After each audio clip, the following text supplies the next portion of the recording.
Hello, everyone out there in the world. Welcome to our final CSC Live of the season.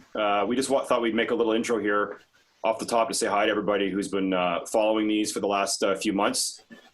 Christina, my partner in crime here, have been doing this since March 26th. I ended up being the first person to do it, and now here we are at the end of the run of the season, so to speak. I think this is like our 16th week or something like that. It's been an amazing run with lots of great guests, lots of great feedback from everyone out there, and questions have come in. And, we thought in the beginning this was a great way to bring us together and to connect everybody during the crisis of the pandemic, and to, feel that we're still connected even though we're all apart, especially in the film business that we're so, heavily affected by this and not seeing our peers and colleagues as regularly as we usually do. So, we want to thank everyone for being part of it, for Cook Optics, for giving us access to the Restream account and the YouTube channel that we run through there. Everyone on the online content committee with the CSC who's been helping us with these as well.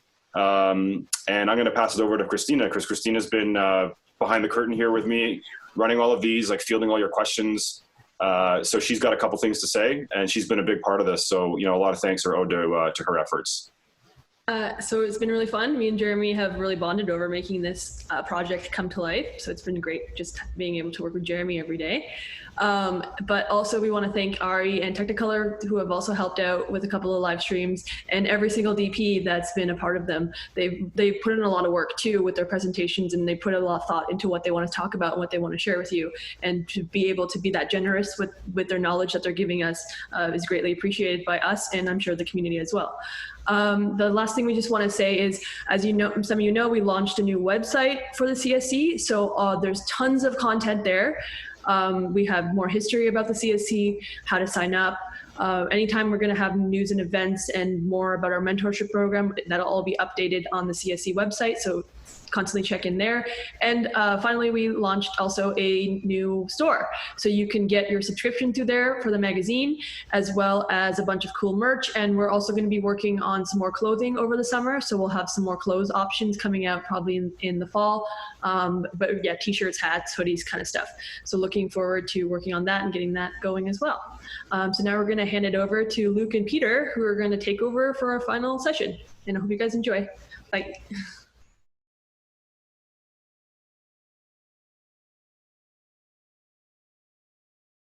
Hello, everybody. Thank you very much for all that you've been doing. These have been really fun to watch. And as a member, it's been really great seeing us all go into the future. And as we say, the pandemic has caused us all to be remote, but at the same time, it's kind of given us these great things like this. So I really appreciate that. My name is Luc Montpellier. I've been a CSC member most of my adult life. Today we want to talk about shooting musicals and also collaborations between cinematographers and designers, because when I think of musicals, there's no more important collaboration than with a production designer, because it's such a unique form of how to create something.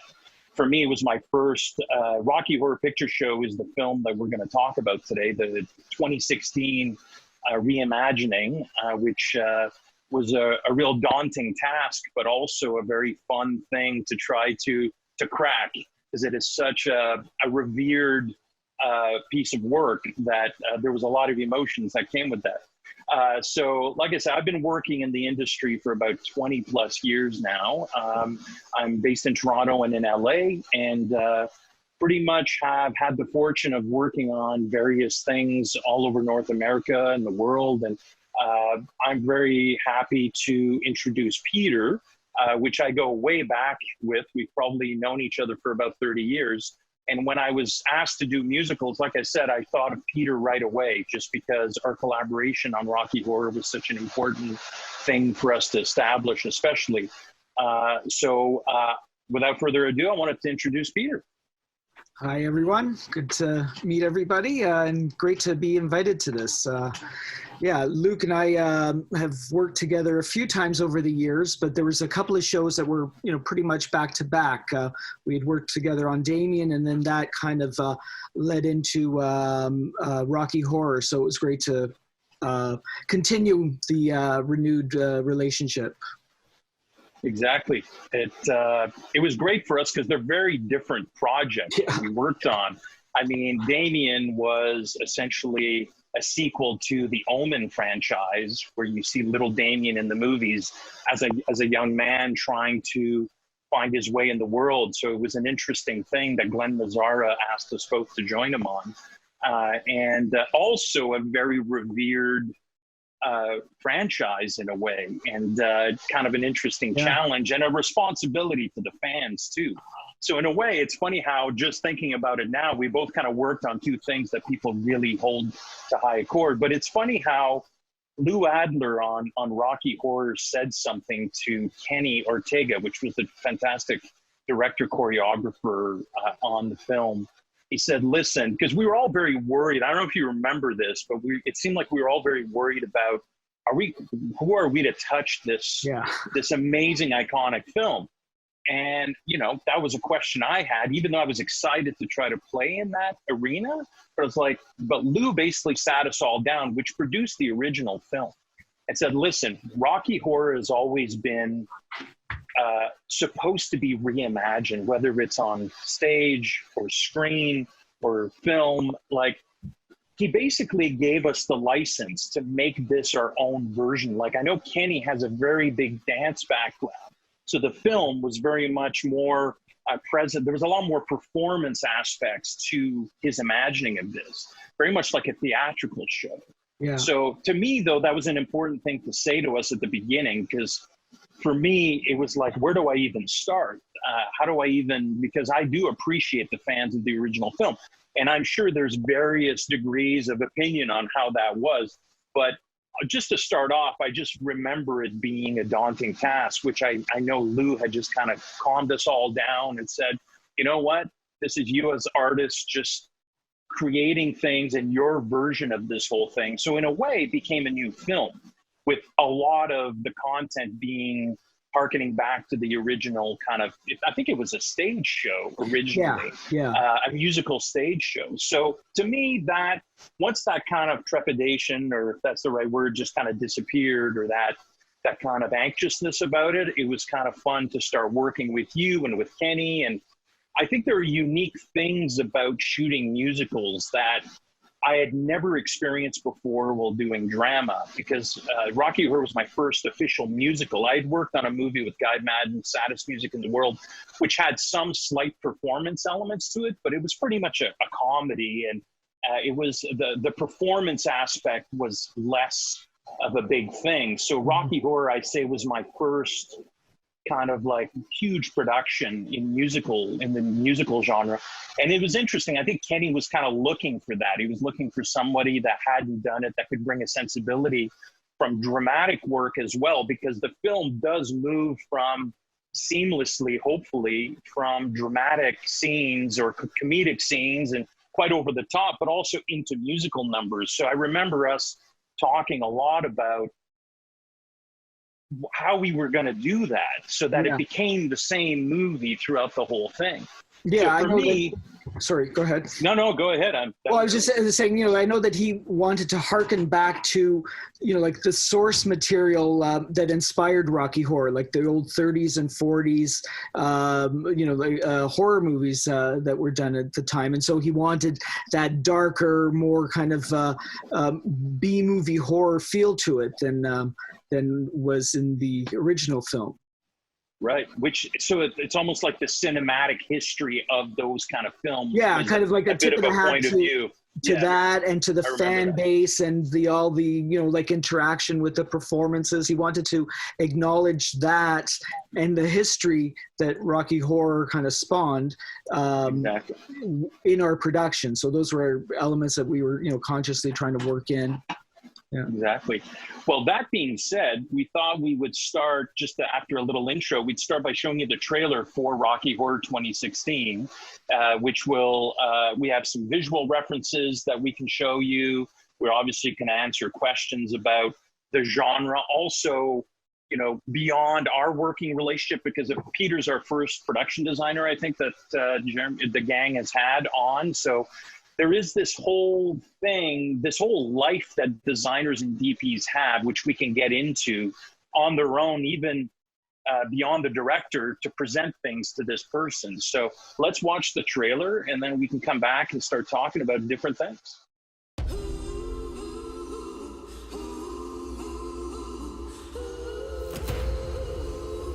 I'm scared. There is nothing to worry about. Shiver with anticipation. Oh, Brad. Enchanté. It's just a jump to the left.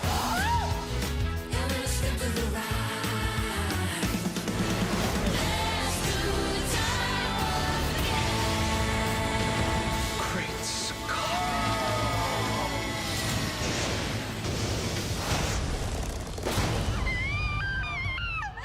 Oh, Rocky.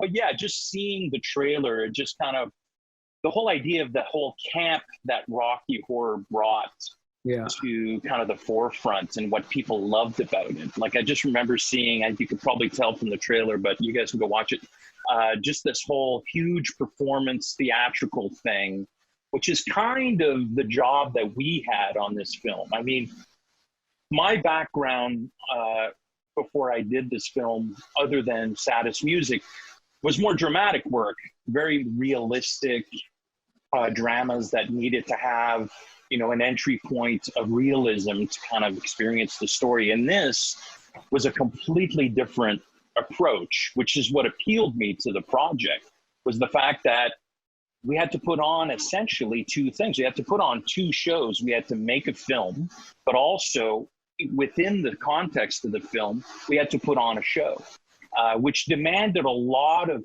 out-of-the-box thinking when it came to the people that we surrounded ourselves with. At least for my crew, I needed to basically interface with the theatrical world in ways that I hadn't before. And to me, that's always an exciting thing, to try to challenge how to work and to try new things. So, you know, like, here's an example of working with two fabulous theatrical lighting designers, Wendy Lundgren and Davida Tatch, I think. Forgive me, Davida, for bastardizing your last name. But those two were integral in helping me create a lighting design for these theatrical shows. And on top of that, in theater, lighting designers tend to work very heavily with set designers. So I know, Peter, you had a lot of interfacing with them and me about how to, you know, create sets, but also inject certain lighting elements within these stage shows. Because a lot of times, too, scenes would break into performance in actual locations, which we can look at visual references for that. So, but I know, you know, both of us probably, that's fair to say, had to get into a more theatrical mindset and realism. You know, like there was kind of background, it was, you know, like kind of a mashup of, because you're taking this, you know, elements of this live performance and incorporating it into a filmed, you know, production, so that, you know, like there was elements of both. And that's why I think it was good, actually, that we did the stuff at the Elgin, because you're actually in that space, and we had the benefits of, you know, like that you know, like a space designed for those types of performances offer. And it was, I think that was a really good way to, you know, like that was at the beginning of our schedule, and that was a good way to kind of introduce us into that whole aspect that, you know, like it is a melding of the two forms. Exactly. Yeah, we shot at the Elgin, and then the castle in the film was shot at Casa Loma. That had its own unique challenges we can get into, just also for access and all that. Yeah, it was true, because it did kind of set us in a tone of starting with a lot of these theatrical performances kind of gave you a sense of the film you were making.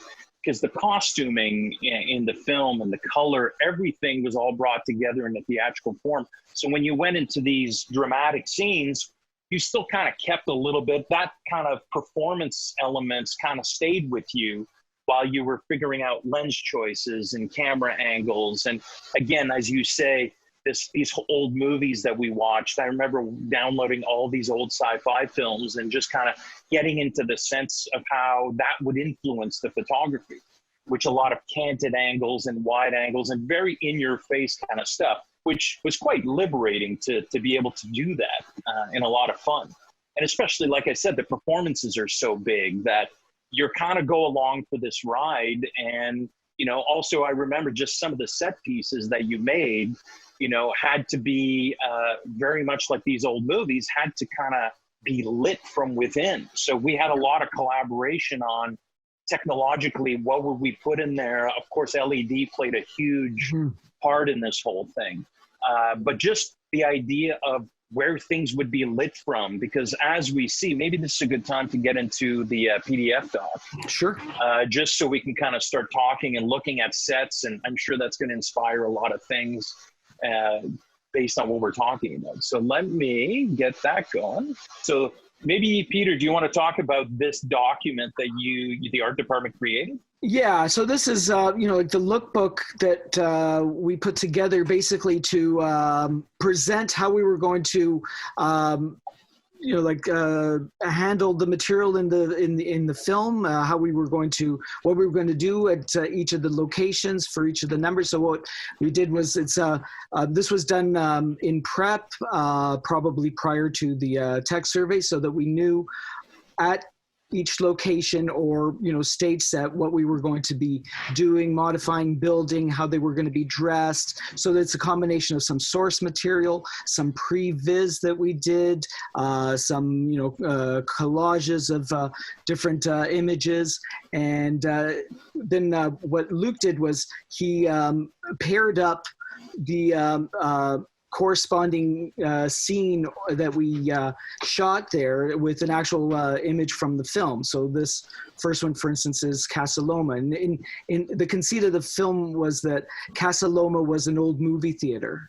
And this is where the usherette that's in the still from the show does the first number in the show.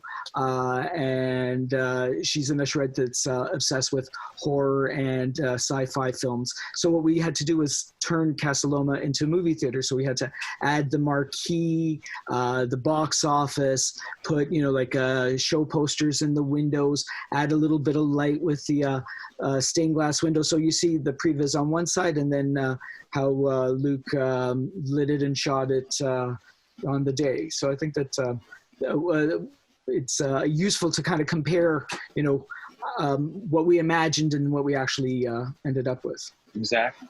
And then the previs, you know, before, after the previs and these concept drawings were done, I remember sitting with you, Peter, and actually going through, you know, some of the practical aspects of where light sources were going to be, where things, and if you notice on the still on the right, I mean, that it was important that that marquee be the main source of light. So me understanding and having an input on the exact quality of light coming out of that. I remember having just, it's amazing how extensive conversations you have about just a light bulb. And I mean, it sounds so obvious. And the quality of it too would just kind of, because also this idea of an old movie theater puts you and sets you up in a certain kind of period light fixture. And to me, that's a very important thing to be able to get right. Because I think if, as campy and as kind of expressive as this whole thing is, I think you got to commit to the language that we're going to. And even with kind of a farcical film like this in a very fun way, you got to commit to what we set out to do, or it's going to feel false. If I suddenly use modern style choices in this exterior, let's say, it probably wouldn't feel right. So I just remember getting in the sense, and you'll find as we move through these pictures, you'll see there is a period aspect to this whole thing. I was just amazed how close the concept drawings were to a lot of the stills that we ended up shooting. Like this idea of what Peter did on the left and what we ended up. So I was very greatly inspired by these images. So here's a few more. There's an interior. There's the interior at the Elgin. Yes, exactly. So we made that switch. As soon as you walk through the doors, you end up in the lobby of the Elgin. And this, the presentation that we did with this wasn't quite as evolved as the earlier one, but it shows, turning that space into a movie lobby by adding a, candy counter and the usherette stand and all that sort of stuff. Exactly. Do you want to, I know Raymond had a question there, Peter. Yeah. Raymond was asking who all is typically involved in the lookbook of this caliber of project. Sorry, I thought I did. Can you talk about it for the rest of the folks? Yeah, so we had a very talented guy named Lucas Waring in the art department that did this. I know that he's since gone on to, Star Trek and things like that. But it's, it is a very specialized skill. Not everybody in the art department has it. It's basically, you're mostly in Photoshop, combining, photos and painting on top of them, and taking working drawings from a set designer and rendering them more photographically. And it's a tool that's being used more and more because it does offer a very high quality image for producers and directors to be able to understand what you're going to do. Because I mean, that's I think one of the challenges with what we do. You're describing things visually to people that maybe are more script oriented. They come from a writing background, so sometimes there's a little disconnect. If you're not a visual thinker, it's hard to say, stand in front of the parking lot at Castellum saying, we're going to do this, that, and the other thing. And they get a clear picture. Whereas, with a good quality previs illustration like that, it becomes very clear. And, I think, in that case, I think we're pretty close to the mark. Right. It's the software that you use a lot that I've seen in our department is SketchUp. A lot. Well, SketchUp to do the drawings, because that's a very quick and easy way to build something three-dimensionally that then you could maneuver a camera through and get a sense of the space and the angles and the sight lines and that sort of thing. But there are other three-dimensional software things for modeling, but for these kinds of two-dimensional presentations that we did like that, it was a lot of Photoshop and then painting on top of photos in Photoshop. And I think Lucas would have 60 layers, this insane amount of layers just to create that kind of image. Yeah.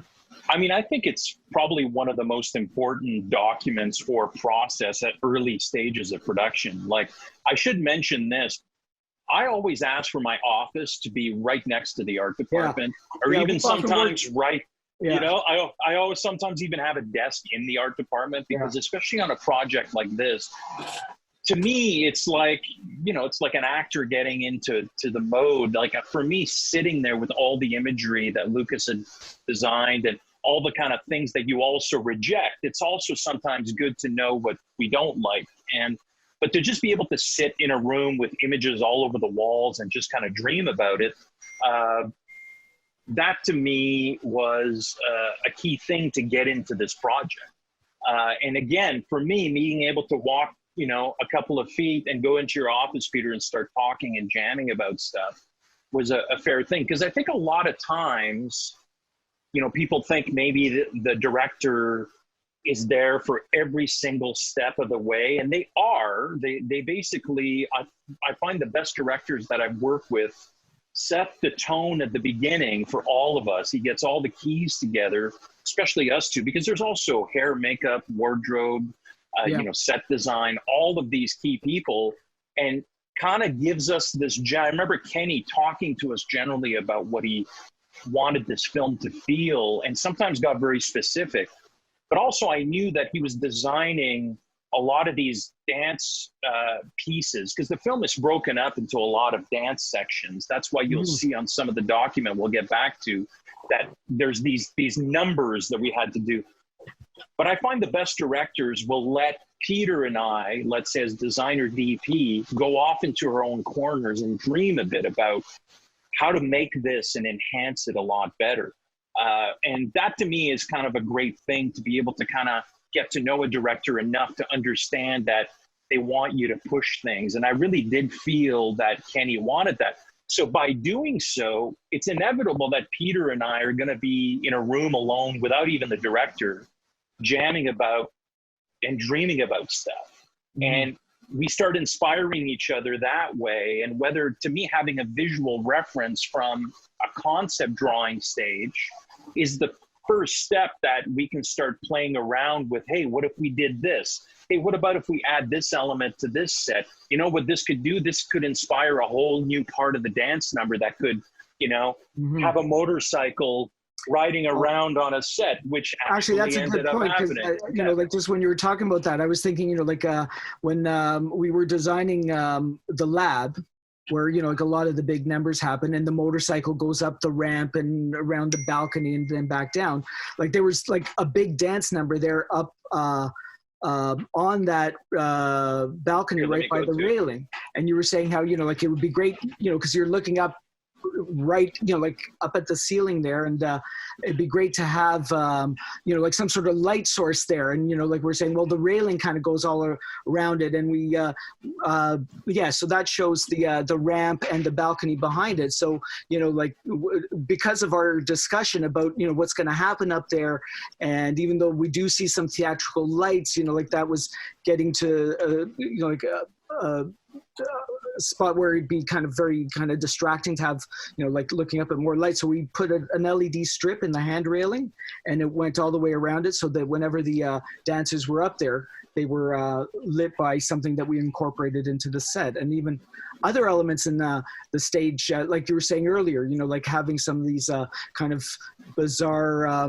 fantasy art deco inspired set pieces that had a lot of illuminated elements in them, you know, like just to give a little bit of glow in this otherwise you know, like dark castle-like interior, you know, like, and that even you know, like affected some of the choice of materials. Like there was that kind of the reflectivity of things. Yeah. You know, like, cause that's one thing, you know, cause that's actually another discussion that we had, you know, like we got this dark space, but we got to make, you know, like it light interactive. So it wasn't just, you know, like the things that were built in, but, you know, we did that, that quality where it looked like there was like moisture and like running down the walls by putting a lot of glaze layers on it. So it looked like the walls were, you know, like sweating almost. And the other fabric that, or material that we used and we selected for its, you know, like reflective or translucent or luminous qualities. Exactly. You know, and that, I remember being part of that discussion. Like you would bring these tiles for the floor or a treatment to me and say, hey, do you think this is fine? We did extensive camera testing. Because also, not only did you have to deal with performance in these spaces, there were dramatic scenes that were happening as well.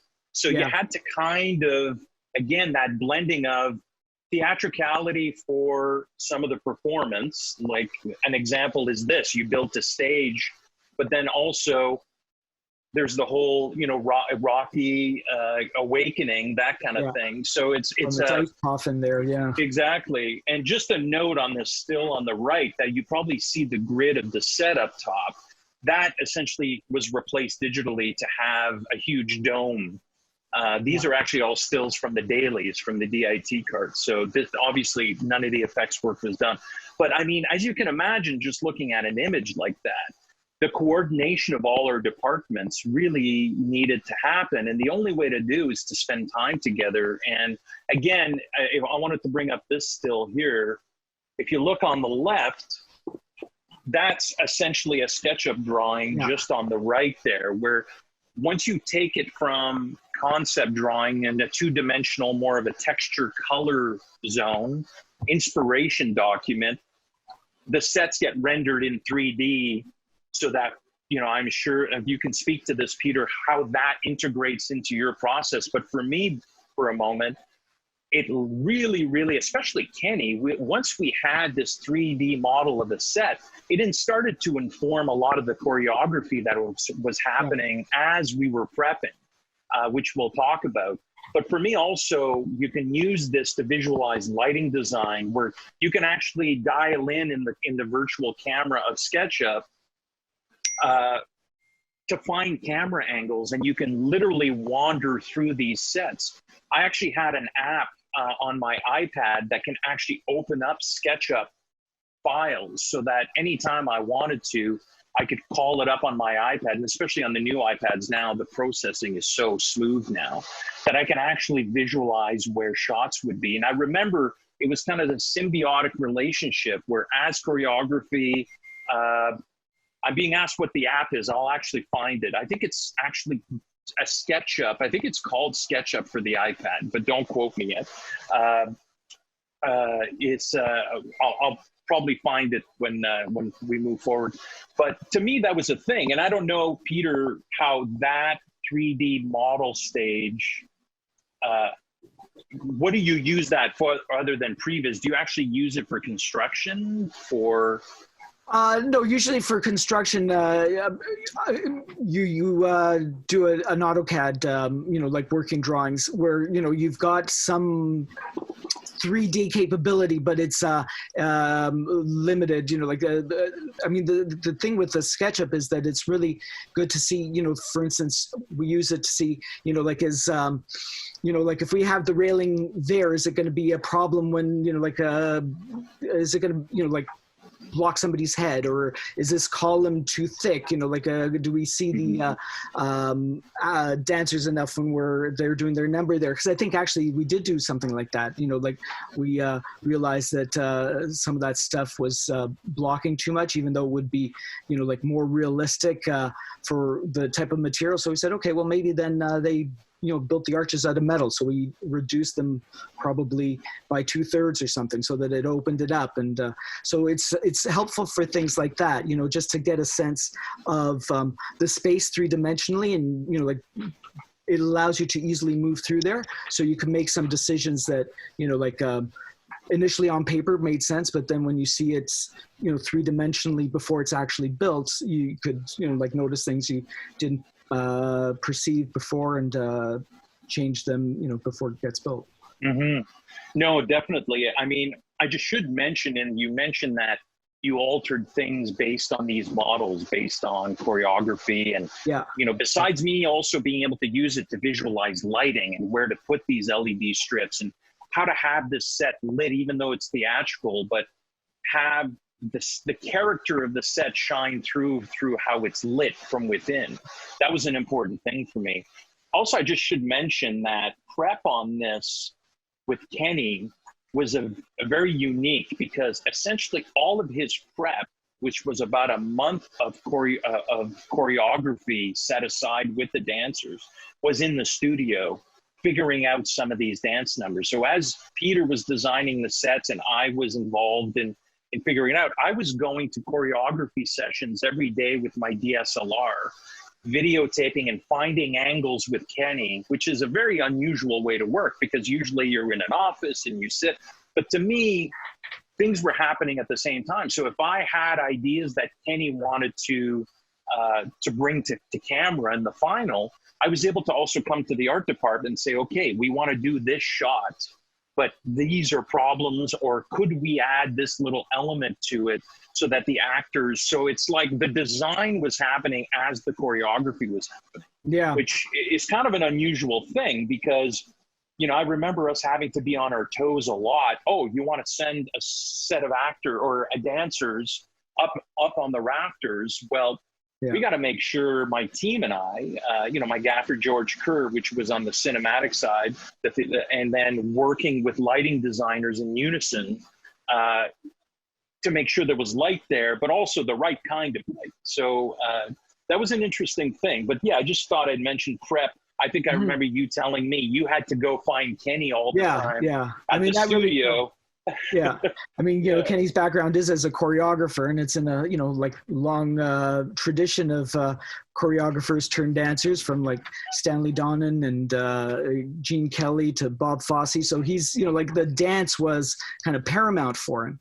So like Exactly. Luke said, the entire prep time, he was at the rehearsal studio with the choreographers and the performers working out all the numbers. So, we had to know what, like how much space they required for their dance, like keep that in mind when we're, like building the stage or, like prepping a location. But then they had to know, like if, for instance, we had limitations, like if, they had to be aware of our limitations. There was also things where, like the dancers were on railings, or like even at the Elgin on the candy bar. So we had to make sure that we had, like bulletproof glass, because we had a dancer dancing up there. And so there was a lot of back and forth with, like what they were doing in the choreography and what demands that was making of our set pieces that we had to incorporate. And then, like you were there, seeing how, like what camera positions you would want to use. So that kind of informed what we were doing as well. So that, like we knew, like if you needed something like a lighting source, or if, like that, like portal need to be kept clear because you're going to, like have the camera there or some lights here or whatever, like, so that was part of the discussion that, like we were saying earlier, combined the live performance that was getting filmed. Exactly. By the way, I just thought I'd mention, I found the app that I was talking about. It's actually called SketchUp for the iPad, which allows you to open apps, files that are created on a computer. So just to kind of finalize that. Also, just the color, the idea of integrating our color scheme for sets and lighting, but also with wardrobe. I mean, as you can see, the wardrobe in the film, yeah, it's a very expressive thing. The costume designer, he's a Tony Award-winning Broadway costume designer who did a fabulous job on these. Exactly. And maybe I'll just talk about a technical thing that I remember us having a bit of an issue with. I basically use lookup tables a lot, like a lot of cinematographers do, just on their shoots, essentially create a palette to start from. I have a LUT that I worked with Technicolor, Mark Cooper and the team at Technicolor in Toronto. When we were still shooting film, yes, I am that old, in transitioning into doing digital intermediates where you would scan the film and put it in a theater and you would do all your color decisions there. I've been using that same projection LUT that they created way back when I did Away From Her. I still use it to this day because I just love all the work and all the kind of subtleties of color reproduction. It's essentially a way to bring digital cameras, take linear color spaces that a lot of these cameras have and converts it into film color.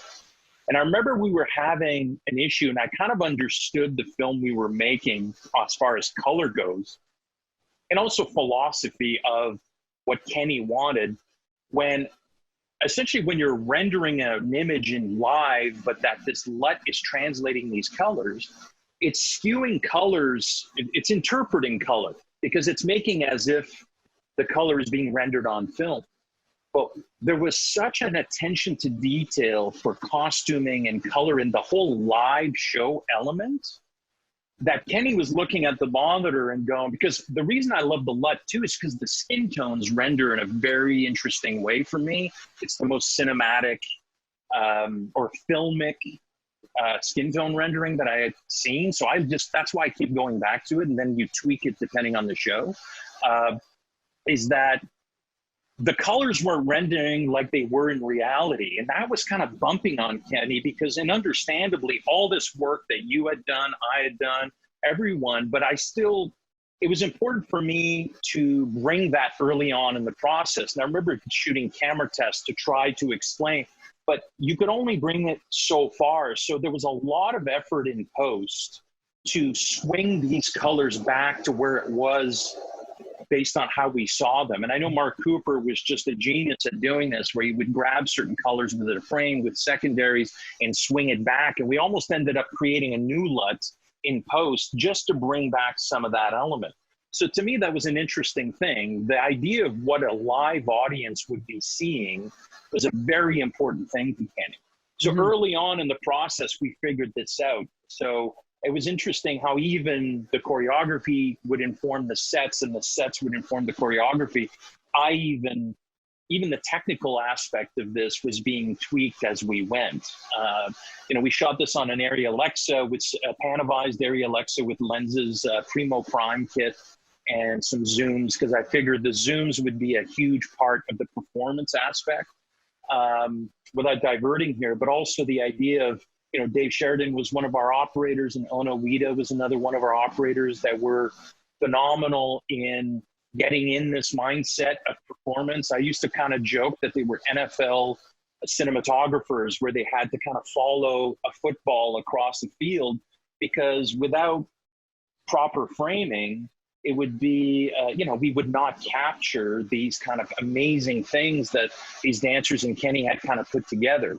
So not to divert into this, but I just remembered all of those things technically being very important.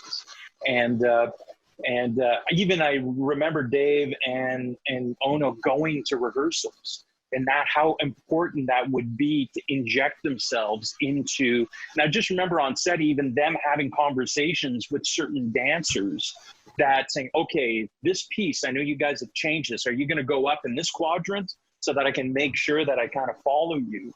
I thought that was an interesting thing to mention, just beyond, the color and all that. There were some technical things that were very important to kind of get down. So maybe I'll bring up the documents again, and we can keep talking. So yeah, this is more of a theatrical scene that Wendy was integral in. Was it Wendy? I'm not sure. Yeah, Wendy was at the album. Yeah. Yeah. Because I had, the show was so big that I had two lighting designers that had to kind of take care of certain performances, because it took so much time to really get right, which was a big learning curve for me as far as being able to collaborate with those physicians. Yeah, where they would go off. Light changes throughout the number, and there was all kinds of stuff. Yeah. Oh, it was literally putting two shows. It's like shooting two movies simultaneously. But just the idea of look at, as far as the sets and how the light all has to work with the wardrobe, all of that to me is such a fun thing to try to figure out.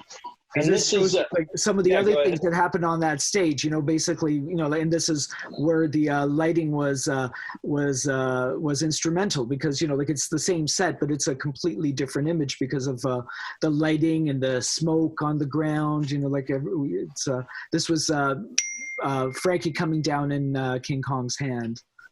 Exactly, and that's kind of also talking. This is a good image to talk about what you've been mentioning, is this whole idea of the old movie, and the kind of classic Hollywood nod to cinema, which to me the original film didn't have, which was kind of why I almost see this as a new movie in a lot of ways. And again, if you notice on the left, all of these sections were all based on the number. Yeah.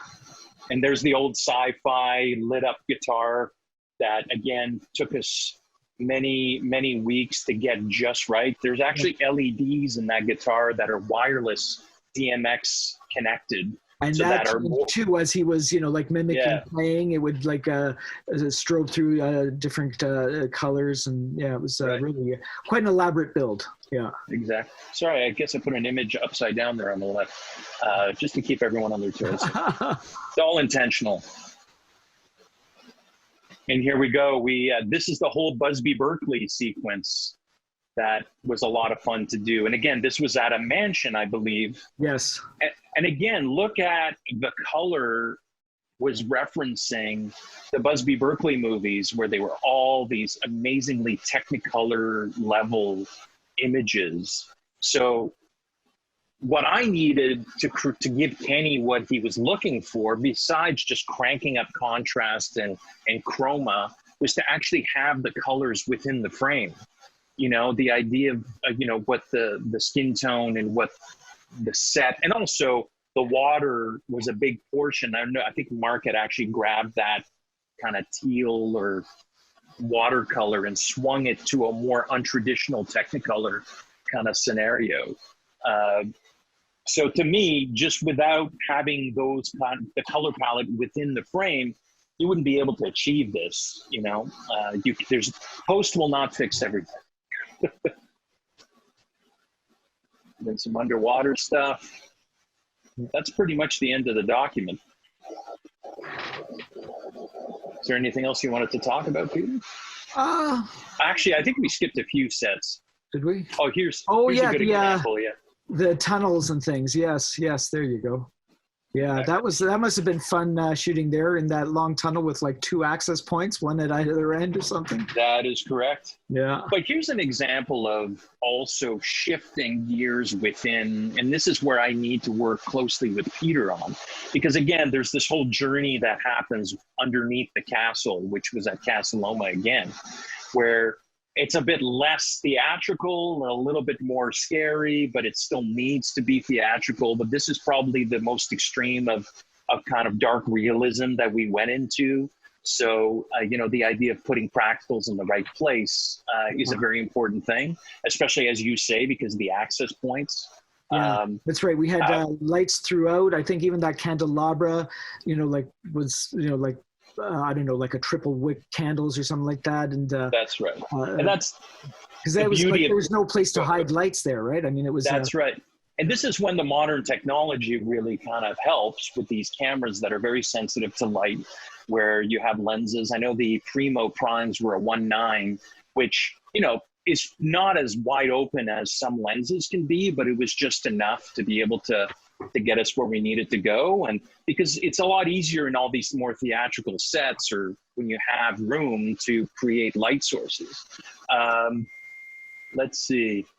I have a question here, just about talking about challenges of movement and choreography, and both shooting and building sets around this whole thing.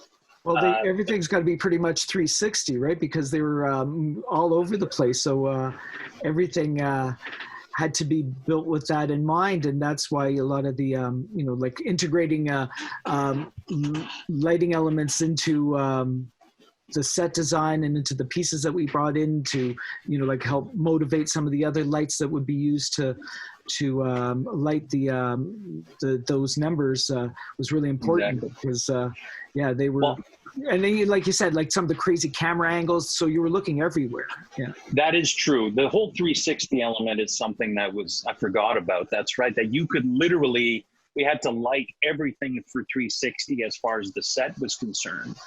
And this notion that theatrical lighting had to also double and help me on the set to light dramatic scenes. It wasn't just set lighting. It was actually that set lighting and what choices that George and I and Wendy as well in conjunction had to work together on how do you be able to use some more of these theatrical lights that I believe RPG actually supplied, a rock and roll staging company that has a lot of amazing lighting there.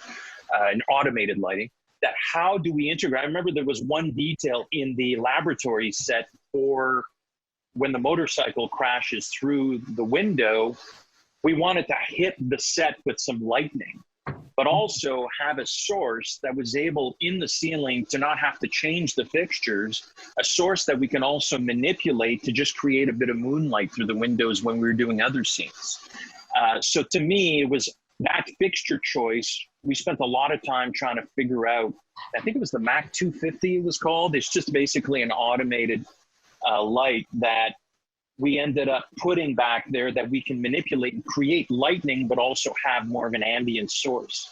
So to me, but that light fixture wasn't just a tungsten source. It was something that needed to be DMX'd and put into a board and be able to manipulate. And it's interesting. I know that that kind of lighting on sets now, even for dramatic work, has become a little bit more in vogue because it's automated. You don't have to send a technician up to the grid to try to manipulate it. So a lot of automated light, and especially now with LED technology becoming lighter.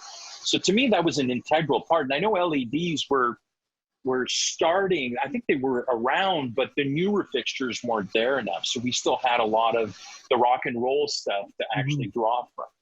But that programmable aspect of the LED was really important too, because in some of those stills in the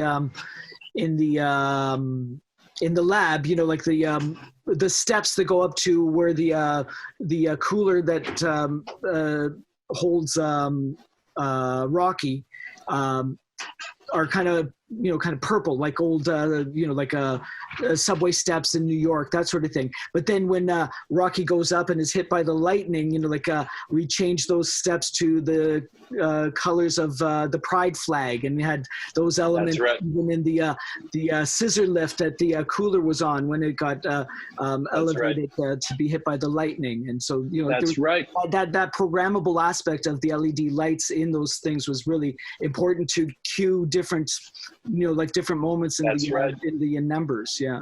That's worth mentioning because it's true. The idea that lights weren't just always constant. Yeah. Even within dramatic scenes, as you say, they were, man, it's like, I remember having Davida or Wendy with us. We're constantly interfacing for that kind of stuff. Because also you sometimes get inspired on the day. It's not all planned. And having that experienced board operator with you and lighting designer was able to be inspired on the day. But you're right, if things were constantly moving organically that way. There's a question here from Raymond that might be part of this whole thing, is asking, speaking on the complexity of the choreography and the production design team, sets, and the cinematography, did you guys find you had to make a lot of adjustments on the shoot day? Or did you feel prepared to handle those changes before in the previs and lookbook? Well, the thing, one of the challenges, like for us with the sets was that, at a certain point, they stopped rehearsing at the rehearsal stage and would rehearse on the actual set, so that there weren't a lot of surprises on the day. I think that, there's always, things that come up organically, like Luc was saying, but, like anything major, like we basically had them rehearsing on unfinished sets. Like they would come in at night, we would have to clean up at the end of the day. The painters would, have to, pull up their drop cloths and do a good sweeping up and stuff, because then they were going to be sliding all over the floors and stages and stuff. But I mean, all that stuff, because of the complexity of it, the safety of it too, because, with things like motorcycles crashing through windows and all that, a lot of that stuff we had to rehearse beforehand on the actual set and minimize the surprises, so that, hopefully the surprises were only good surprises. Because I think we got that motorcycle thing in the first take, didn't we? We did, but there was a lot of structural planning you had to make. There was a lot. Which I remember, and also having... like the ramp that was on the other side that we couldn't see, and had to be high enough for the guy to get enough lift to come and not be too high so that he didn't overshoot his mark. And there was a lot of technical stuff there. No, I agreed. I think there had to be a blending to add on a cinematography side. This is the mindset I had. You had to have a certain level of prep, as you say, Peter, for safety and for choreography and all that. But one thing that I loved about this is you still had to have this free spirit of being able to throw out a lot of things on the day, because dancers, I've learned, and a lot of creative people are like this, they love to experiment. And sometimes things would happen on the set, even though they had been rehearsing for a month. A lot of things were happening where they'd be fooling around and trying different tricks, and Kenny would see it and go, that's amazing. Because that's his mind. He wanted to go, we have to film this. So as a cinematographer, even though we have everything planned, you had to have this other side that says, okay, I can deal with this, because you don't want to not capitalize on this amazing thing. Same thing with an actor, if they come up with a performance choice that you hadn't planned and suddenly it forces you to turn around in a way where you wouldn't have planned to do it. you can either decide that that's too difficult or capitalize on the creativity. And what's beautiful is that was happening, even though it was planned to the T and that we had a good base, there was still this playfulness around trying things. And that means me and my team and I, you know, my key grip, Trevor Moore's, had to be ready with a crane at the ready's notice to kind of move it in places we hadn't decided, because there was a new thing that was happening that they were going to run up somewhere. So, you know, moving the camera needed to be free, even though we had decided, I don't think we want to do handheld. It has to be more in that classic Dutchy 50s kind of sci-fi horror movie kind of idea. And we tried to keep, even with lens choices, keep them a little bit wider and closer to see a lot more of the environment, you know, integrating with the actors. So there was this playfulness that I think was really, you know, I was really happy that that was still happening. Oh yeah, Kenny definitely kept you on your toes, you know, like very much, come up with ideas at the last minute, and you know, so like you have to respond, and yeah. It's that free spirit idea. It's this free spirit idea, I think, as, you know, I'll speak as a DP, you know, I love going on to projects that will challenge myself. I mean, I don't ever want to, not that I get bored, but to me, I'm at my best sometimes when I'm experiencing something new. And, you know, that's why on Saddest Music, I bring that up. A lot of people ask me about that film, and I bring that up as one of those moments where you had to throw everything you knew out the window and just kind of go with what Guy as an artist was trying to do. And it was almost like method DPing. I think a lot of that spirit came to this, that you have all this technical knowledge and ways to do things, but there had to be a point where, as you say, for safety and for, you know, putting on a show, you have to be organized with cues and everything. But it was great that I was able to turn to Wendy or Davida, my lighting designers, and say, hey man, why don't we do this as well? Could we change this at one point? Because, you know, they had everything sunk to time code with the music. So when we were doing these performances, everything, so that we can repeat camera angles based on a certain time. If we wanted to start at the middle of a song, everything was like computerized to the T. But then what was beautiful is I could still change something in the middle of that. And because I had the right talent around me, they were able to type on their stuff and literally change cues or change colors on the day. So it was a great blending of those two things, which kind of everyone had that spirit, whether it was a dancer or a producer or Lou or Kenny, you know, he really kind of encouraged that pushing of things. And that kind of affected how we worked together. Yeah. What's that, sorry? It was great having Luc there too, because, you know, like he would often push us to not do what they had done before, you know, like to do something different, to try something new, you know, like, cause he, you know, like he's been there from practically from the beginning, you know, like when it was still a stage performance. Yeah. Right. And listen, sometimes you got to be willing to fall on your face. That's the thing. When you venture out of what's safe, you have to also accept that it might not always work out, you know, but luckily on this, and that's what happened. Like, we used to praise mistakes on Saddest Music in the World because it was like, it was made to be like a 30s film that was found in an old vault. So out of focus scratches, we used to kind of cheer when we got a scratch on the neck, just because it was part of the whole thing. This was a studio film with Fox, and I got to hand it to them. I mean, they really ventured into unknown territories. You know, I think Fox 21, the head of Fox 21 came to set one day, was just had a smile on his face all day. But that takes a lot of faith to, you know, stage things like, and it was a very ambitious project for what, you know, the budget was. Yeah, and the time too, Yeah, exactly. So it was kind of gratifying that the whole project was approached not from fear, but from actually encouragement. And when you have a studio like Fox 21 on it that really says go for it, there felt like there was a lot of support all the time. Because, again, we were doing things, even though it's a musical, musicals could be anything they want. I mean, also the budgets can just expand. And kudos to you, not to right back at you, but I mean, you had these monster sets to design. And there's this whole intricacy of what designers have to balance as far as materials, safety. You know, these floors cost 10 times more than this floor, but it'll look better. And this real kind of, and I can say this because I've spent a lot of time with Peter and other designers, this whole kind of like picking where the money's going to go. Yeah. And it's the same thing with the lighting department. I mean, there is a box always. And for me, what I try to do is get people involved that are the creatives and the producers, involve everyone to get excited about it, so that if there are kind of ideas that are a bit out of the box, at least they can all be informed as to what they're going to get.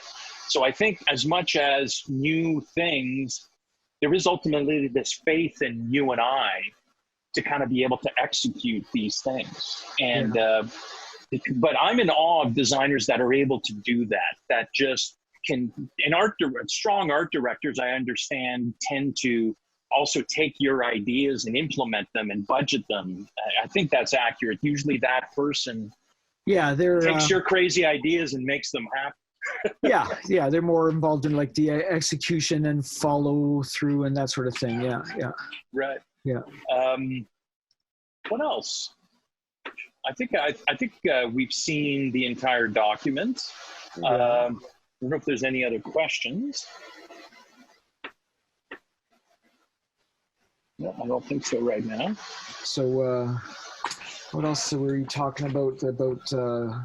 Yes. There is somebody reminding me about it. How were my operators involved in rehearsals? That's a good question. They were very involved in the rehearsals as much as we could. It was an interesting thing. I'll just talk about this for a bit. It was an interesting thing to understand when is the right time to bring them in, because there was a huge portion of research and development, I would say, of creating the choreography. It's not like Kenny had it all figured out before he came in. So basically, he just decided, I want to have a month with my dancers in a studio, and I want to figure this whole thing out. So I'd say probably around 2/3 into the month, that's when our operators came in, just because we also had to have enough numbers worked out to be able to inject that point of view. And a lot of the times, you know, Dave and Ono had a lot of great ideas as well. But in a way, it's almost like controlling the voices coming in at a certain time. I was there, but not all the time, because I was also working with you and dealing with production elements that beyond just this. I would always end up every day in the studio for a way. Even then, I had to kind of find the right moments. And I was always welcomed by Kenny to walk around with my camera. And sometimes he would stop the choreography and say, hey, I have this idea. And I would literally capture his idea on my DSLR and catalog it so that he would remember what it was. So as far as the operators went, they would come in probably after all of the numbers were completely kind of fine-tuned, so that they could come in and kind of see and find out. Essentially, it's like them being able, like a bobsledder, I would say, memorize where things were going to be. So yeah, and Arthur's also asking, was there a different schedule for this production? Were there rehearsal days worked into the shooting schedule? I'm trying to remember. I think everything was pretty dialed in. I don't think I don't know. Do you remember how many days we had for this? No, I can't remember that. I think it was, not quite enough. I remember that. It's always the case. Yeah. There were, because we had a second AD just for the rehearsal shoots, for the rehearsals. That's right. And they were doing some rehearsing even while we were shooting on weekends, I think. That's right. Because I think it's like an athlete, they had to keep going, but it didn't seem, and I know there were locations like Casa Loma where we had to come and go, because there were, I remember that we had to split I think the studio days were kind of in the middle, weren't they? Just because we had to prep, you had to prep sets on either end. Yes, and I think I think yes, you're right. I think we shot the pool stuff after the lab stuff on the stage. That's right. It's There's like a question 4 years ago. here about the color scheme. If that was influenced by the numbers. And yeah, it was, like I said earlier, with Rocky being born, Kenny had some definite ideas about like what he wanted to play up. There was definitely a very specific color scheme for the lobby, for like the introduction to into the film, because as you could see from that one image that went by, like there was the idea was that this movie theater has now which one? Do you want me to bring up a specific image? Yeah, I think there's a later one that showed the castle in ruins. Yeah, this one here. There you go. Because when Brad and Janet show up, it's been the movie theater's been long abandoned, and the Transylvanians have been living there.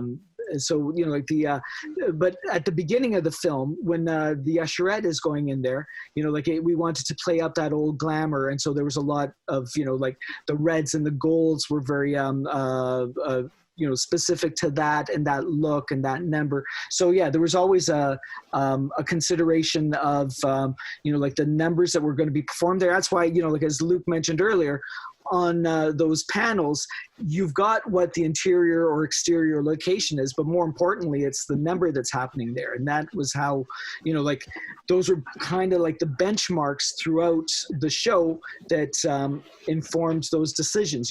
This, we need, on this set, this is happening. And what that was usually the most elaborate and complex element was the dance and musical numbers. So that was the focus of what we had to address and what we had to achieve in those places. So again, this is where we, at the end of the film, the gold comes back in the costumes of the performers here, because this is when they're all blasted off. Well, just this example here between Rose Tint My World, yeah, Don't Dream It. There's a major tone shift within these two numbers. This is more upbeat, kind of like Tina. I know Tina Turner was a very big influence for Laverne Cox, yeah, which plays Frankenfurter, just based on the costuming and everything. It was a very big influence. So, and it's got kind of that old Tina Turner song beat. That high energy, Yeah, high energy, and everyone's on stage, and which I think even informed the lighting design based on, just the songs were a big influence. I remember having some of the music in my car going, even during prep, I would put it in my car every night just to kind of get into the zone. And then you have Don't Dream It, which is a much more slower tempo thing. So even the set pieces would shift. And again, I think we were all inspired by that tone shift that way. Uh-huh. And then it picks up again. And I'm sorry, this image again is upside down, but part of Don't Dream It, all the lights go down and we have the start field on a projection screen, and Laverne is on a crane being carried across, and to me, we slow everything down. So, I mean, it was really a lot of fun. It's almost like a giant music video in a way, at least. That's how I felt when it came to being inspired. And I have, fortunately, I have these fond memories of having started in that business in the 90s, where it was all about experimentation. And it's funny how I brought all of that, or I was able and allowed to bring all of that to this project. That crane was an interesting thing too, because we had, this is how she's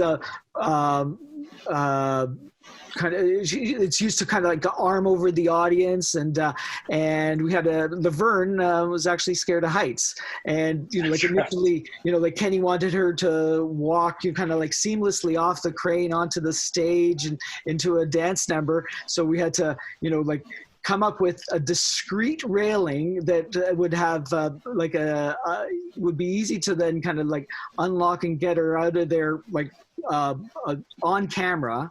and do it, like so that you wouldn't even notice, because she was very concerned about being, like 20, 30 feet up in the air. But even like the whole thing of getting that crane, because he wanted something that looked like an old Hollywood crane, and there was quite a lot of effort and consideration, and quite a few meetings went into that one dance number.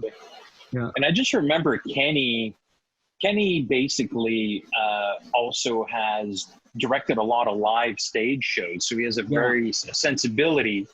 I mean, I know he told me Jackson. that basically he was basically supposed to go on the road on Michael Jackson's last tour, and unfortunately he passed away, so he wasn't able to do that tour with him. And I remember him telling me on Rocky Horror that he wanted to bring a lot of concepts that he had come up with that tour onto this film, because he was kind of saddened that he wasn't able to work with Michael on this stuff. Yeah. And so he still wanted to kind of, show a tribute to him by somehow bringing some of these ideas that Kenny had to the film. And I remember him saying, we're really going to try to do this. And to me, that was a special thing, because I was like, all of his ideas had a history to them in a lot of ways. And one little thing that we did, like to that point was, like we had in the lab, there's these walls that opened up, and then there was Rocky's gym in there, and we had a stained glass window, and we had like the gloved, like God hand and the kind of limp-wristed Adam's hand there, and the God hand had a glove on. Because Laverne wore a glove in that costume. So I remember, like talking to William about what that glove would look like, because we were then going to incorporate it into the stained glass window. And so, that was one of those little kind of nods to that, like the glove. Exactly. Yeah, exactly. And the crane, just the idea of having Frankenfurter come down on a crane, that's right. We were where you're not hiding. That was directly, he was planning to do that with Michael on the tour. Yeah. So to me, and that crane comes back a few times in the film. It actually introduces Frankenfurter in Time Warp after Time Warp or at the before. castle. Yeah. So to me, there's, again, Trevor Moore's, I have to give kudos to him and his grip team, trying to bring, and make sure whoever they're flying around is safe. It was a big weren't there a couple of grips in wardrobe actually operating they actually were. I think Trevor's brother was one of them, actually. That is exactly right. They put them all in heavy highliner, and that was a highlight of my production experience with that, is seeing all my grip team have to put on costumes that were very hearkening to Rocky Horror, which was a lot of fun. Also, what else can we talk about? Like anything else that you wanted to discuss, Peter? Well, I guess one thing, sometimes I think, like there was a lot of, pressure put on us, by the demands of the show and all that. But I think, in discussing this, I mean, like Kenny was a choreographer and he was very involved with this, but it was Tony that was the actual, I think Tony Testa that was the actual choreographer. That is correct. That and is he had an assistant. And I thought, man, like sometimes, like I thought like we were getting a lot of heat and pressure and scrutiny, but it was nothing compared to what Tony was getting because, like Kenny having been a choreographer. That is correct. Like all over that. You're absolutely right. Tony, you're right. I mean, the reason why it's like Kenny, it must have been hard for Tony, because Kenny, whenever we go out in public to scout something, I discovered very quickly that he is a huge icon in the dance world. Yeah. So that's why I guess I always remember that. And I guess that must have been also had its challenges for Tony, because Tony was exceptionally talented as well. But, and you're right. It was a very demanding, creative thing. There were high hopes for this, also for the dance world and also for the fans of the original movie. There was a lot of pressure from everywhere. Yeah. There was a question about what got me into production design. There you go. And, like my background is in visual art. I was at the Ontario College of Art before it became a university. And I, did a number of things there. Well, and I did do some things like video and animation and sound courses. I took like a kind of like a film appreciation thing, because I was always, like really interested in film and theater and dance. And that's, like those were some of the, points I made to Kenny when we spoke about this, that had been, like something that, like had all been a constant. But anyway, I was at I just graduated from the Ontario College of Art, and I was taking part in a big sculpture exhibit in the early 80s in Toronto. And I remember when we were in the gallery setting up the exhibit, there was a couple of, like slightly older artists there, a couple of them that had organized it, that had worked as scenic carpenters on David Cronenberg films. And the piece that I had in that sculpture show, was a big kind of like a relief of it was described as a Ziegfeld Follies version of a Greek folly, like a temple that had like a relief on it.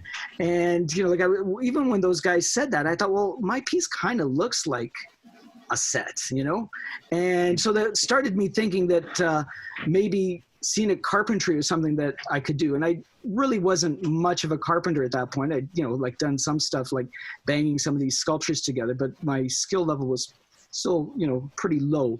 But anyway, that got me thinking of that as something to do, like as an artist working, and because I exhibited sculpture and installation for about 15 years, and then did like some carpentry and scenic painting off and on some like independent low budget productions, like the first time we worked together on Jack and Jill and things like that, then doing little stints like in IA or at the CBC or whatever, and like I said, I was doing both carpentry and painting.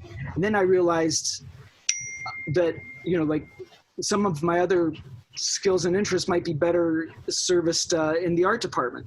So I transitioned into the art department, and then as I got more, like immersed in film and television, the like visual art world kind of was receding, and the focus became more on like film and television and that aspect of things. But I think that as Luc was saying earlier, like I think that that visual language and that visual vocabulary informs a lot about what we do and about that collaborative process. And that's one thing that like is interesting working with somebody like Luc, who I know has a very strong interest and connection to like the visual art world, and like it's like another language that you could talk. It's not just about the nuts and bolts and the physical things and the technical things, but it's about like that creative, that like inspirational, that like more intuitive kind of part of the process that that I think is a big part of that collaboration and that dialogue. But, yeah, because anyone can learn process. You can learn process of how to make a film, how to do it. What I find is the hardest part. You can know about lenses, you can know about, like, all of that is in my toolbox. It's intent is always the hardest one. It's what do you intend to do? And that's why collaborating with a designer, especially a good one like Peter, is that you're open to those kind of discussions that are beyond process, because you can easily get caught in the weeds with that, but you always kind of end up applying it to how we practically do something. One of the questions in this vein that is on the text string here is, what kind of non-DP skills did you find useful in these types of more immersive productions? Which is kind of an interesting question, because it's kind of what we're talking about now. I mean, diplomatic and negotiation skills, things like that aren't always solidly there. I can get passionate like anybody else. But yeah, no, I mean, that's an interesting thing about what we're talking about, is that whole, I still am amazed how, and this is what I love most about film and television and making things, is how a large group of people can coordinate to create one thing that is a massive undertaking. It's one thing if you're an artist sitting there and you're painting or drawing or sculpting, you're by yourself, or a photographer. But the idea of coordinating your crew and talking to you and being able to serve the director, which is ultimately what the goal is, but also understanding what your role is without going into different places, like the connection with actors and directors. I think I am very protective of that. Or Kenny with his dancers. It was important also, I could tell that Kenny was getting a cinematographer that was willing to kind of think a little bit not in a traditional sense. And that's what I love. I love the idea of newness. So that I think is a real, because I find the process and the technical side, as much as it's there and it is kind of the brush that you use, it can also be very daunting, especially for new cinematographers, because, oh my God, there's all this tech and how am I going to use it?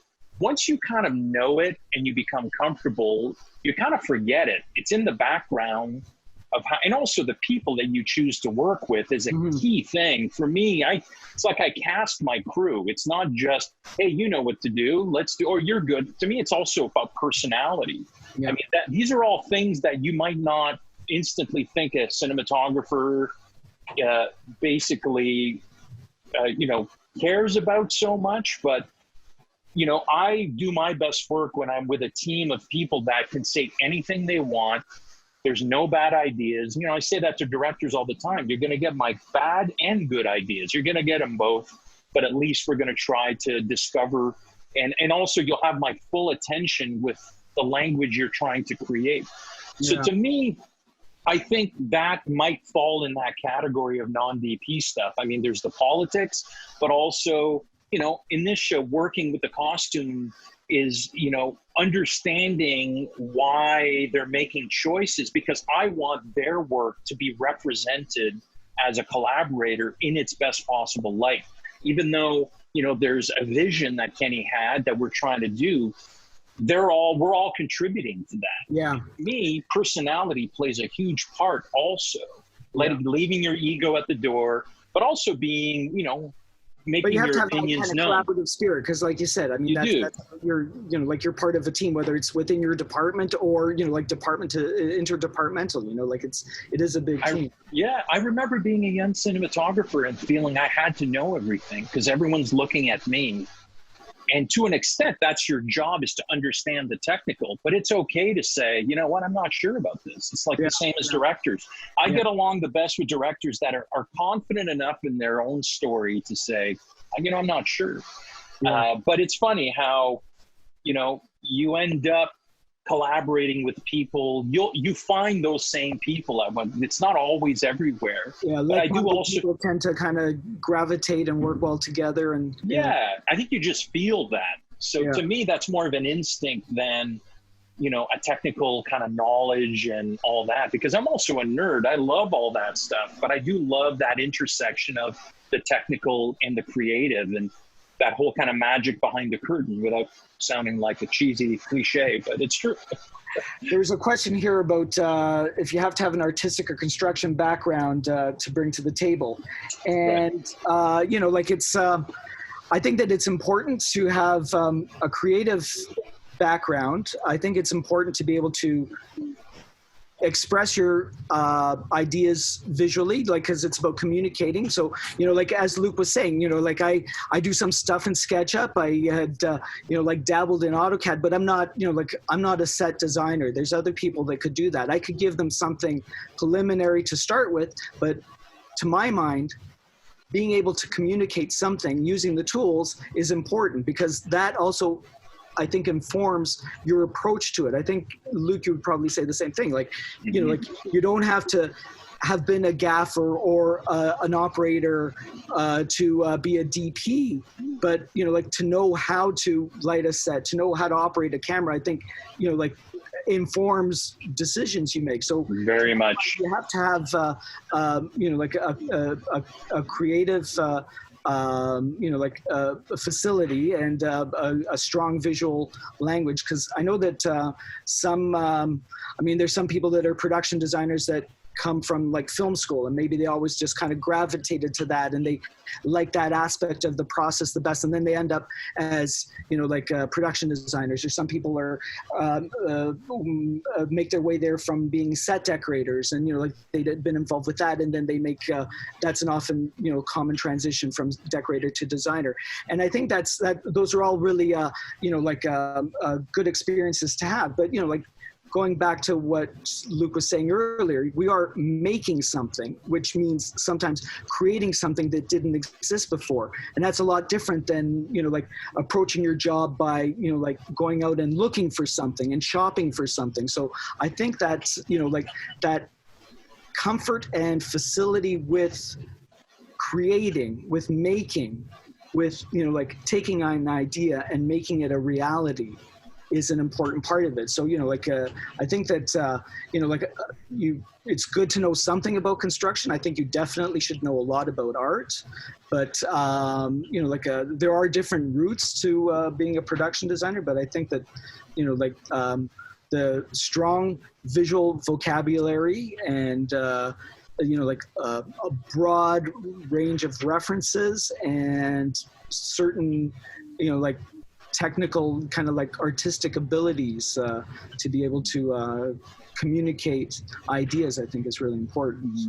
I don't know if there's the more quality in the more knowledge I would add, the more knowledge you have on the technical, or let's say construction, all that, the more time you can spend being creative, as opposed to figuring out or coming up with an idea that is unbuildable. I would imagine that your construction coordinator will say, this is not, then suddenly you're wasting more time. So if you can communicate, I think communication, I agree, is the key for everybody. You were saying about, like sometimes, like it's okay to say, I don't know that. Like, I mean, I'm sure you know a lot about lighting, but sometimes it's good to get, you say, this is what I'm looking for. I want something like this. And you might have an idea and offer that up, but then the gaffer might say, yeah, but if we do this, like, it'll be a lot quicker. You'll be able to, you have a little bit more freedom. You could, that's it. There's sometimes, I think it's important to have an idea, but also be open to other people's inputs. And that's part of that whole collaborative thing that you were talking about earlier. Absolutely. I mean, directors do that with us. Why shouldn't we continue and take advantage of the talented people you have around you? And sometimes, though, I will talk to a gaffer in a technical way so that we can get to the core of the quality of light I'm looking at. But then I'm always open, now that I know the idea has been communicated, that they can come up with either a better way. Also, hey, what about this? There's also the line of creative too. They might have a creative idea that's also good. Ultimately, that's no different than a director directing an actor. Actors are bringing choices to the table, but a director will kind of guide them a little bit. I see that as my job as well. There's some things I have very specific ideas, some others I don't, and using this knowledge base only helps. It's not necessary. I don't need to necessarily know about fixtures. That's what a gaffer could do, but it helps. It definitely does. Because then you get to the core of it and you can play more. You're not figuring out what fixtures might be, and sometimes it's budgetary. You don't have as big of a package, and sometimes a gaffer will be more in tune with that. Or you have a budget for construction, I imagine. And it's like me saying I'm in awe of how designers and art directors, I'm sure your construction coordinator understands we have so much money and I have to spend it on labor, and I have to, it's just a fascinating thing how many pieces need to come together with it. But I think it's a good question, because some people that are probably newer at and want to be designers or DPs, it's that entry point is always hard. You think you have to know everything. And I think it's symptomatic of a lot of younger people. I find as I get older, I'm okay to say, I don't know that, but I'm going to find out. And, be responsible, because I think also people understand when you don't know. There's no way, it's always just better to be upfront. But when I'm not working, I'm basically training myself. I'm reading up on new technology, on art, I go to the AGO. This whole thing of staying involved, of understanding my role is to blend the creative and the technical. You continue to go to film school, research, You know, Yeah, I know, that's what. everything is always research. I mean, you got to constantly always be, like on and open to influences, ideas, any kinds of input, like something that, you weren't familiar with. It's that openness, I think, is a really big part of it, and just being able to, like accept that, Exactly. And there's always, I can't even count how many times that I've been on a location with you in prep or a studio, and you've got your sketch pad and you're drawing things, and I'm looking over your shoulder, or directors are. Without that skill, we would have been, I'll get you some images later. Yeah. As opposed to. Yeah.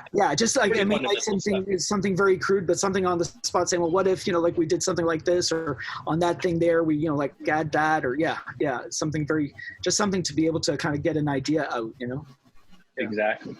There's one little question here. I know we got to wrap up soon, but I don't know if we have time to answer this. What are some of the unique advantages, highlights, or disadvantages of working on a musical production? This might be a good way to, I don't know, wrap this up. Yeah. Well, there were a lot of, like it was a really fun project. It really was. I mean, it might have been like a bit of a fool's errand because, like tampering with a classic. But, I think that they wanted to do, it was, like to my mind, it was a more American and, like more diverse kind of production.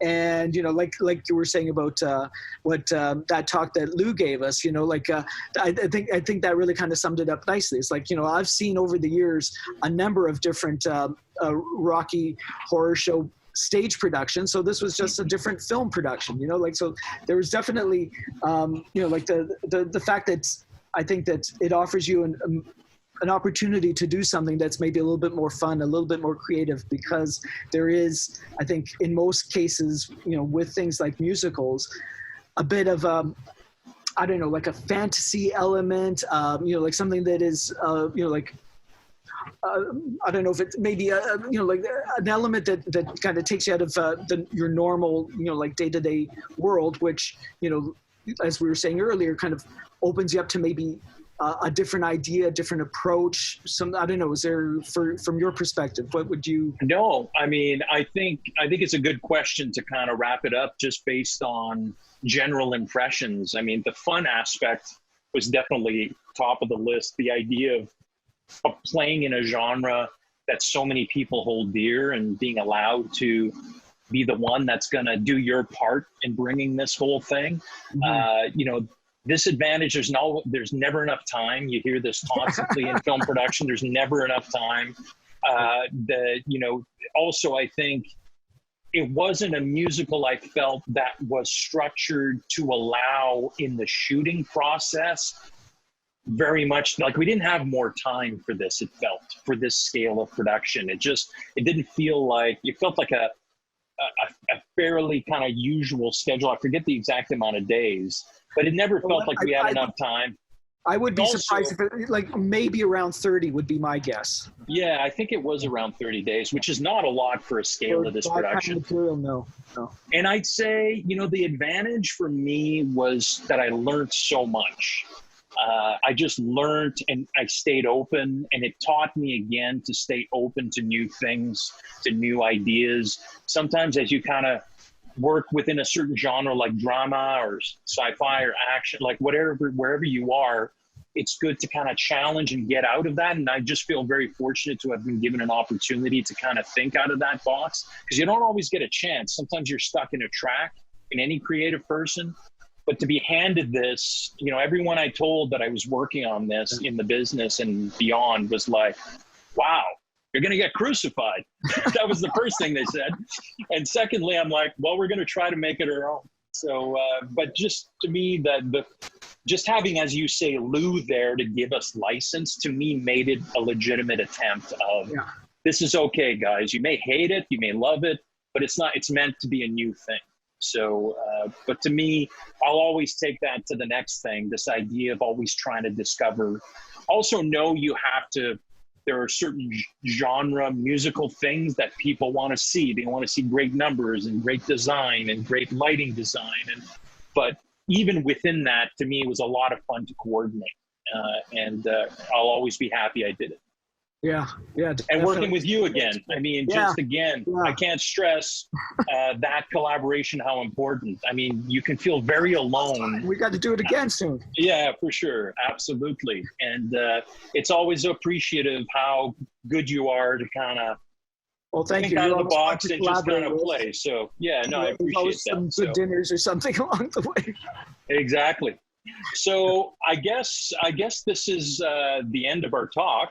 I just wanted to thank everybody for tuning in and allowing us to take a couple of hours of your time. It's been, It was lots of fun. I can't believe how fast it went, but it's also a production that, we did 4 years ago now, and it's been great to kind of go back and think of all the experiences we had. Obviously, I think there's going to be some social media. If anyone has any questions, I think all our tags are all going to be included with the video. If you have any specific questions you want to ask Peter and I, you can do so.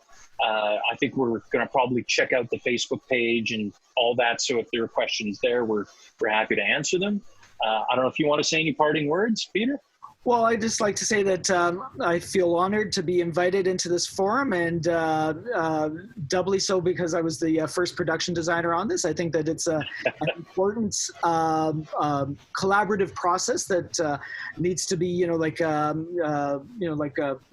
kept in mind and strengthened between DPs and production designers. I think that, Luc has always been a great collaborator, and I look forward to working with him again. But it's we're basically both involved with the same thing from different angles. We want to visually present the story,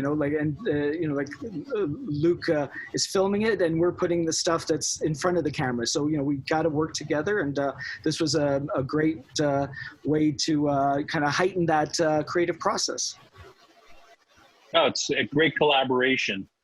Almost as important as director and DP and cinema and designer, because I can't imagine how many times we've chatted on our own about things. So thanks again for joining us. Well, it was lots of fun. Thank you for inviting me. Yeah. Thank you.